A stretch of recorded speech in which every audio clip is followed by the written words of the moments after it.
I was a millionaire by age 31. I'm broke by age 33. Couple of million, 2.5 million, all swept away, making foolish decisions. That first money, it's really hard to keep. I'm just a young guy, 31, 32 years old. But sure enough, I fell for some of the temptations. Somebody's going to be parted with their money before long when they say, like I did, how many colors does it come in, right? I'll buy them all.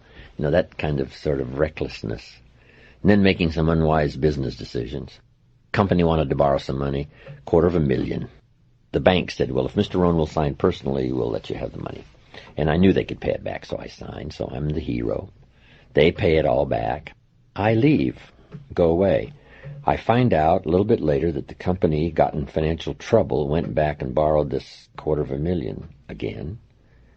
And I said, well, I hope they don't call me, because this time I won't sign. I signed the first note. It was all paid back, but I knew they weren't going to make it this time. And they never called. However, sure enough, within a year, this company goes belly up. And I get a letter from the bank saying, dear Mr. Rohn, we have here your guarantee that if the company can't perform, you will. On this $250,000, please send us your check. And I said, hey, there's been some mistake here. I signed the first note, but nobody ever called me. I never signed the second note. What I didn't know that I had originally signed was a continuing guarantee. Now I know what the word continuing means. I know how much it costs per letter. But anyway, that and a few other experiences, and, some of my newfound wealth was on paper, and that disappeared. So sure enough, from poor to rich and from rich back to poor, what do you do now? What occurred to me was that even though my money was gone, I still had the skills. And the skills proved to be more valuable than the money. So I just simply went back to work, went back to the street, went back using the formula I had used in the first place to do well, and made many times more what I did the first time. But I think that's the key. You just have to go back to work. And part of it was I was willing to readjust my lifestyle. The fancy cars had to go, the homes and all that stuff had to go, and you go back to a modest apartment and a modest place and pull everything down to start over rather than trying to keep living up here when you should have to start over back to the street or whatever you have to do. And just put it together again. No different than the farmer who plants in the spring and it's all gone when the hailstorm is finished. He goes back in the spring and says, let's try it one more time. I can't imagine 2 years in a row. Once in a while, maybe there would be 2 years in a row when you get wiped out, but not that often. So you try it again. And probably from the experience, if you treat it right and keep the right attitude, you'll be stronger than you were the first time around or the second time around. But everything comes down to attitude and philosophy. When I first started working on my fortune as well as my living, my mentor said it depends on your attitude. If you say, I'm working a little extra time to pay some bills, that'd be one thing. But if you said, I'm working a little extra time to start my fortune, see, that makes getting out of bed totally different. To get up to pay some extra bills is one thing. To get up to lay the foundation for your fortune, see, is a whole different attitude and mindset and philosophy. So if you have the right attitude, no matter what's happened, if you just readjust your attitude and your philosophy and a whole new mindset and start again. Some of the great fortunes are made after the person turns 50, 60, and the reason is because with all the ups and downs that happen to them in those accumulation of years, now when an idea or a new burst of energy or vitality or goals sets in, they've got all this experience to invest. That's why these fortunes become incredible, even after 50 and 60. When you're 20, you don't have much experience to invest. Doesn't mean you can't do okay and can't really climb the ladder fairly quickly. And when you're 30, you have a bit more experience to invest if something happened and you had to start over. But sure enough, 50 and 60, you've got a good handful of years of experience to invest, which may make all the difference in the world and now how it goes. And it's true, you can tip either way, to be discouraged by it all or to be inspired by it all. And that's part of the mystery. The magic is you can turn around and make another fortune. The mystery is not everybody will do that. Some will use it as a reason to succeed. Others use it as a reason to give up. Same circumstances. They followed two boys, twins. The father of these two boys was a scoundrel and a drunk. But as they followed the two boys later, one of them turned out to be a scoundrel and a drunk. And they asked him, how come your life turned out like this? And he said, well, what would you expect? Right? My father was a scoundrel and a drunk. What else would you expect? The other boy had turned out to be a professional, doing very well. And they asked him, how come you turned out to be a professional? And he said, I didn't want to be like my father. Same father.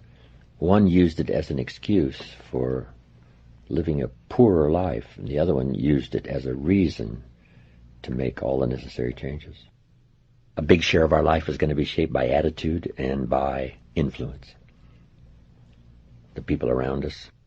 Good question to ask. Who am I around, and what are they doing to me, and is that okay? Those are three major questions. Who am I around? What are they doing to me? And is that okay? What have they got me reading? Where have they got me going? What have they got me doing? The people I'm around. How have they got me thinking and behaving? That's a good mature analysis. Who am I around and what are they doing to me? And is that okay? And if it's okay, fine. If it isn't okay, change it. Association can make all the difference in the world in your future. We have to practice limited association. Some people you can be around a few hours, but not a few days. And some people you can be around a few minutes, but not a few hours. And then some people you have to walk away. And it's helpful if somebody comes along and helps us in, a moment of stress and distress and offers a book or offers some advice. And they just say, I'll be here when you need me. Sometimes you don't need somebody to, come live with you or be right there to hold your hand. But as long as you know they're available, if it gets a little tougher, call, things like that, that's very valuable. And if you've got some good friends, they'll be there. I lost a friend just a few years ago. David. I used to say of David, if I was stuck in a foreign jail accused unduly somewhere, if they allowed me one call, I would call him. And the reason is he would come and get me. No questions asked. That's what we call a real friend.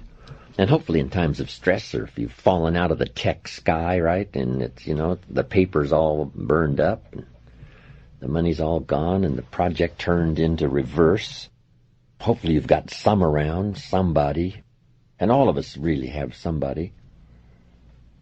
But part of the good instruction is to make the kind of friends on your way up who will be there on your way down and say, come in.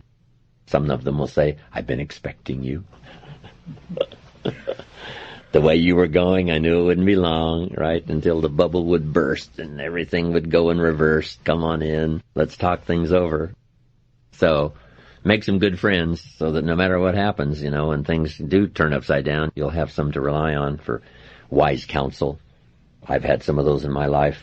They've helped save my life, save my career, save everything. Walk the beach with somebody that cares about you and is an excellent friend where you can really unload and try to see if you can't sort it out. Sometimes a business venture that goes wrong is like being in a wreck. It takes a while for your mind to clear. So if you've been in a wreck and you're out there kind of wandering around, it's helpful if somebody takes you by the hand and says, hey, let's sit down here for a while until your mind stops spinning. There's no way to put a value on that, how valuable that is.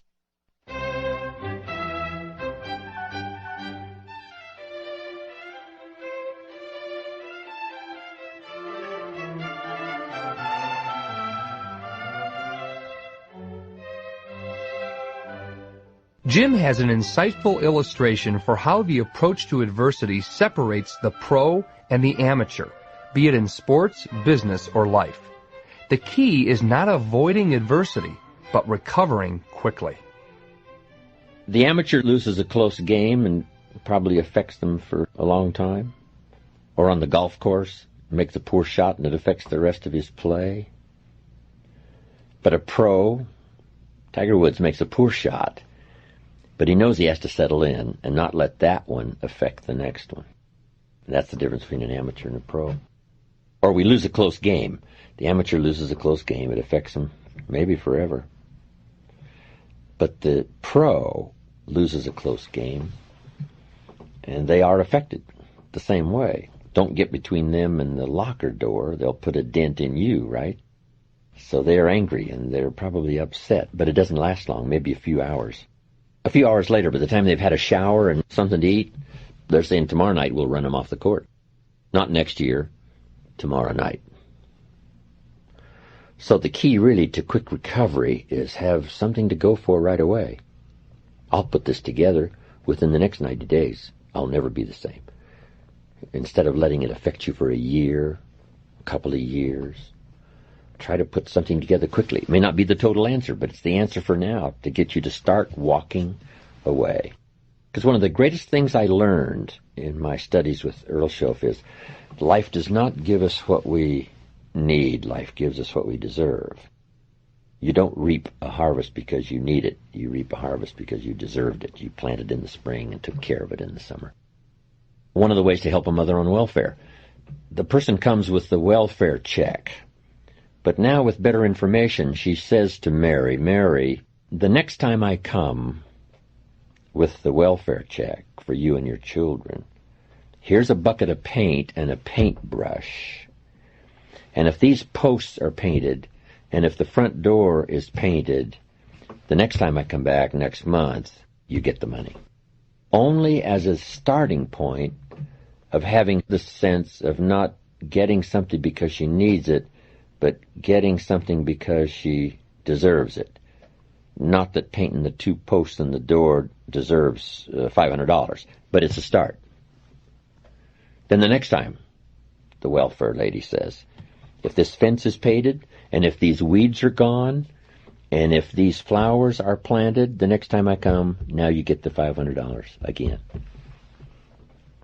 Starting to walk Mary from her desperate situation into a mode and philosophy and thinking of, what else could I do to deserve more money? It's a whole difference in trying to get something because you need it rather than getting something because you deserve it. How can I learn to deserve it? My daughter would say, I need $10. No answer. I've got to have $10 for school tomorrow. No answer. Then they would remember. Daddy, how could I earn $10? Response. Here's how you can earn $10. This family's got plenty of money. I mean, the vaults here are full. But you got to have the magic key. And the magic key to unlock the vault here is not to get something because you need it, but to get something because you deserve it. Great training for kids, or the mother on welfare, whoever. How can I begin the process of deserving? That's what Mr. Shoaff called personal development. Learning new strategies. It's like the sailboat. The wind blows on every sailboat, but the difference in destination is the set of the sail, not the blowing of the wind. Some winds are contrary, some are severe, some are easy, some are gentle. So the same wind blows on us all. The difference in where we arrive 3 years from now is not the blowing of the wind, it's the set of the sail. Philosophy, attitude, willingness to do the basics and fundamentals to make a new start.